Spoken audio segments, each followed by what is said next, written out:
Hello and welcome to this video. Today I'm going to unbox another Elves box by Sophie and Toffee. And this one is the November box, and it got a bit beaten up because they didn't put an envelope around it, like their plastic covers. They actually just put the label on the box, which happened to multiple boxes that I get in the end of the year. I wonder if they ran out, but it's fine. I love to usually reuse them, but I guess in this case this is a fraud. And this box is actually the stress ball box, apparently with new squishy gel. So we get gold mica powder and red mica powder, we get some loose stirry sticks, and we get their new squishy gel, which I'm really curious about. The packaging definitely looks fun. And we have some squishy gel pigments. So we have a pink, we have a white, and we have a yellow. I wonder which kind of base they have. I wonder if they're like water-based or something, or oil paint-based or something like that. And then we have this really cool D20 dice mold from them. These are the ones that are nice and easy to unmold, so you don't have to actually fear that you like rip the edges while molding the dice, which is super nice, so you can absolutely use them for resin too. And then we have two cups which have measurements on the side. And we get this Lucky Cat mold. This is ginormous. This as a squishy must be quite fun. And it's very detailed and actually very adorable. And we get an empty bag. I think the stir sticks may have been in there and they just got loose, but that can happen in shipping sometime. In the booklet, as always, we have which items we get. So we have all the molds, the squishy gel, the colorants, the stir sticks, and the cup. So it seems like we are luckily not missing anything. And then we have instructions. These are mostly the same as the resin instructions, like in the beginning with the mask and all that. And they show you how to put together the dice mold, which is handy. And then we also get a tip for that you can actually embed certain things in the gel because it will stay clear. So they showed it with bones in this like squishy slime whatever cube mold. And then of course we have my favorite segment, the box winners and the creative corner.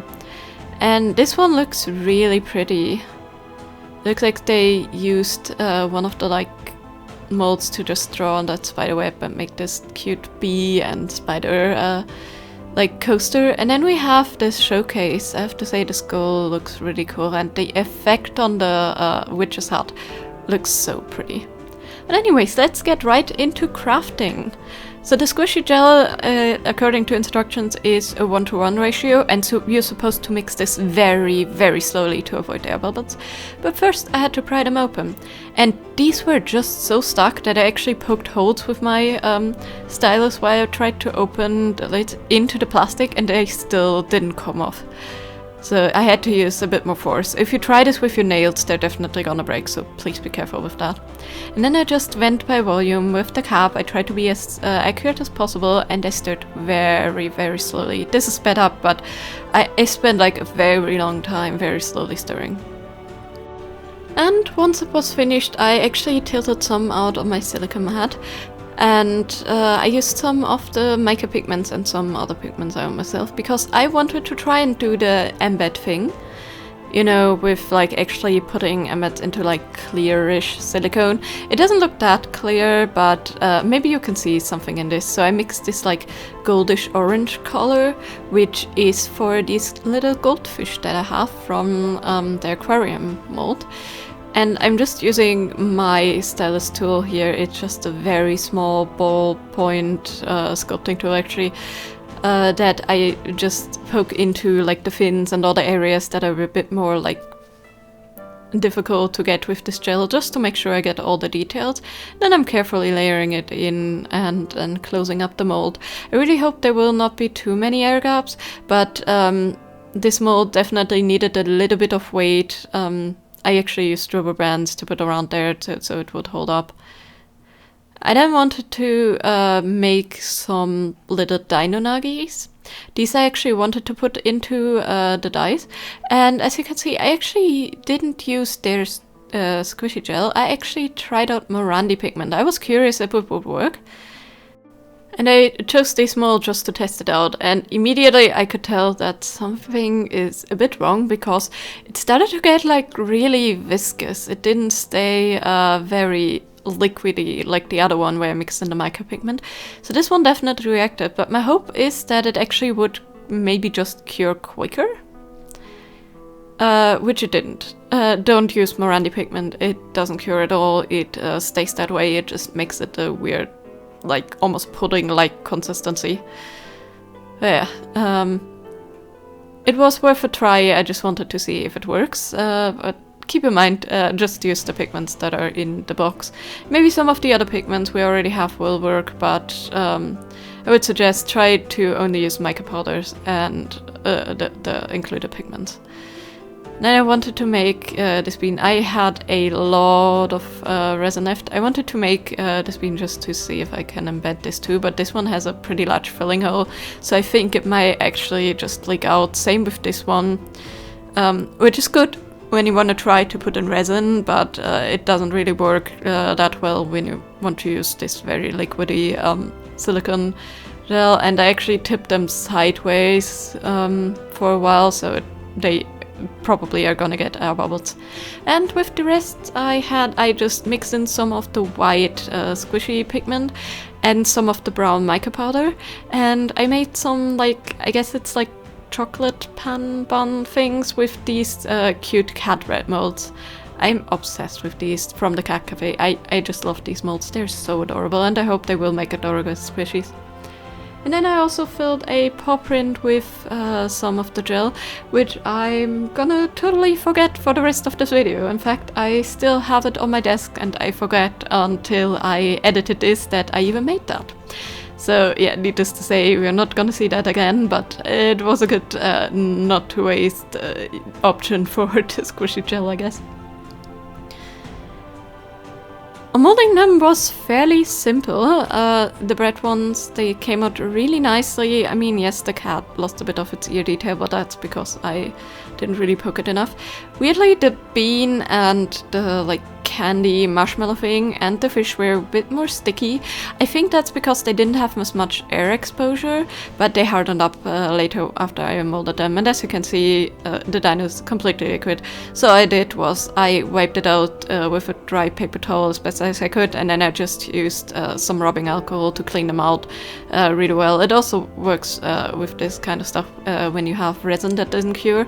It's of course a bit more tedious with larger molds, but I got it pretty clean except for some residue, but that shouldn't actually matter for pouring anything in there. And then I put the fish into some like lightly blue colored squishy gel just to like see if they would actually show through, and after they were cured and a bit more hardened, and they actually, you can kind of see them on the side. Actually this mold did fuse, especially in the like rim and the sharper edges. It did fuse a little bit more. I had to pull it more and I was worried to rip the squishy gel, but it didn't rip that easily, luckily. And as you can see, it like actually stayed a bit sticky, but it again hardened up a bit more in air exposure, so I think it might actually have something to do with evaporation in the curing process or something. And of course I had to redeem myself, so I made some other dinosaurs. Now the squishy gel, even though I let it harden for a day, it was quite cold in my room, and these dinos definitely didn't come out as well as I hoped. This mold is very thin, so the head's kind of ripped off a little bit, but I think they're still recognizable. I also, in the previous video, mixed up some red that should like symbolize like ketchup, hopefully. And I just layered a thin layer into the dice mold, and then I mixed the dinos in with some clear squishy gel, or as clear as it gets, and I like put them inside on top of the red and then just poured in the clear. And my hope is that it would actually still fuse, kind of like silicone fuses to itself, and it seems like it has worked. This one was a bit harder to mold, like the sides of the mold definitely leaked a bit more, even though I didn't really didn't do anything different. And this one, like, it definitely does something with the silicone, it reacts. Actually, the reason why I switched from a silicone matte to this was because it warped heavily, so please be careful. It must be some kind of silicone or rubber base, because that reacts with silicone mattes and it absolutely warped them.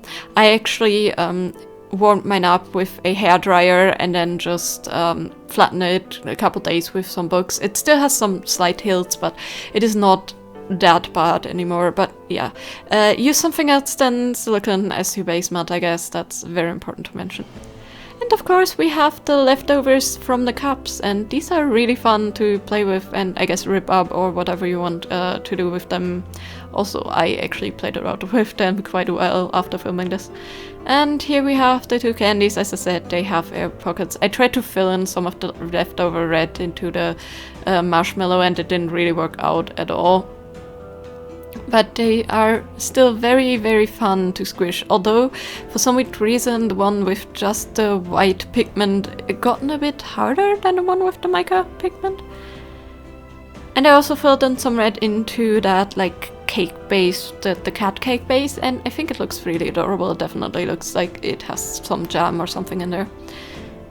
And these feel great. These feel really great to squish. They have like a mattish texture from like the mold, and they're super fun to play with. They're like they're like perfect size for like squishing it down with your finger while it's on the desk or something like that, which is actually what I'm doing. I like put them on my desk and I'm just like pressing it and squishing it against the desk, and it's very calming and very fun to play with. And the cat turned out absolutely adorable. It's like so much fun to play with them and squish them. So I guess getting adorable molds like this, if you also want something nice and visual, is also worth it. And I guess since all silicone molds work, you can definitely use other silicone molds that you own. As for the dice, it is not as clear as I hoped. You cannot really see the fish except for where they poke out, but I guess that's more than enough. And the dinosaurs almost completely vanish in the clear one. And I mixed this very slowly. There was of course a bit of an air gap on top of the dice. That's just where the apple would rise, and they just stay there. But it didn't really get much clearer. I mean, they collected a bit on the side, so you can kind of see the dino nugget shape, but it doesn't really have that dino nugget vibe. Though the colors are pretty nice with the brown, the like milky white and the red. And I think you can definitely tell a little bit that the texture is different from the fish. Like, I think the mica pigment, since I used so much with them, they definitely changed the texture. It feels a little bit different even after a couple of weeks of actually having them set out. But with the dinos, even with the two different colors, you cannot tell a difference. And they perfectly fuse. They're not coming apart, even though I use them as like stress toys quite a lot, which is really nice. And I have to say, overall, I'm really happy with everything turned out.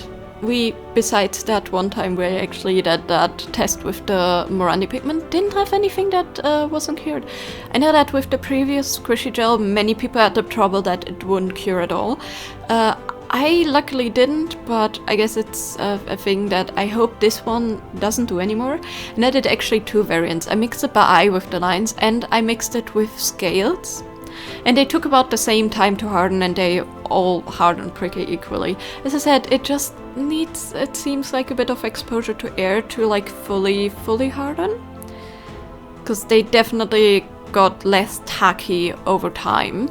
But that's just something you have to experience with. But overall, a very fun squishy gel.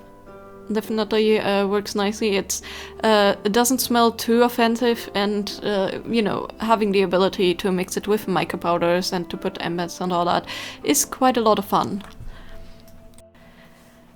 And as you can see, I didn't make the cat because I didn't want to waste all of the squishy gel. I wanted to like keep a bit to experiment with it. And I have to say, I'm definitely really happy with how it worked so far for me.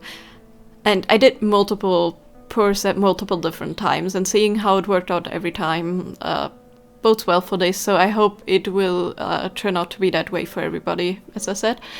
But yeah, I'm probably gonna use the cat mold for something different. I thought about maybe making a plaster pour with it and then just painting it or something like that, because I think that could be fun. Or just make a fun resin lucky cat or something like that. You know, since it's a silicone mold, you can easily reuse it. I haven't tried it out with very soft silicone molds yet. Like, all of the ones I just used were a bit like of a tougher silicone. I have the fear that if you use soft silicone molds, it actually will not demold and stick to the mold quite a lot and maybe ruin molds. And since I know that it warped my silica mat, I would not suggest you using flat molds either, because that will warp it too. I remember Jackie Nerdy Crafter, actually, I think they put it into a like book cover mold or something like that. That was very thin, the previous squishy gel, and I seem to remember that it warped quite a bit. And it's basically the same with this one. Don't use anything silicone-like for actually like working and protecting your table. I guess you could even just use parchment paper. It will probably soak through paper, but parchment paper or anything like that should work out really well. So just make sure to like protect your tools and not to get the warpy silica mat. But as I said before, you can kind of fix them in like warming them up a bit more with a hairdryer and then putting them for a while in between like very heavy books or something. It will not completely fix it, but it will fix it enough so that like smaller molds and all that will not tip over because of the like hilts you have on the mat. So if you have that issue, try that out. It, for me, so far worked every time I had this.